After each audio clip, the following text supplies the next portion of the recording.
Here's a look at these filters and how to use them.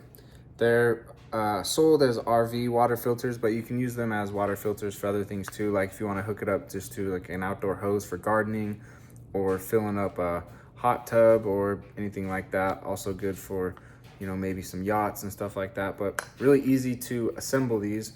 So it's nice that it comes with caps on both the top and the bottom, but the top here, it comes with this adapter hose, so you'll just spin that onto the top. It's got some threads that makes it nice and easy to spin it on there and get a nice tight grip.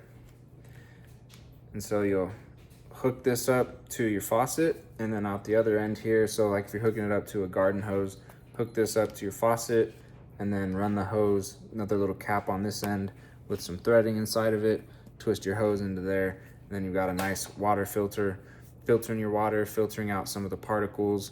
So it's just a much cleaner water without any, sandiness or, particle in there. So it should work really well for you.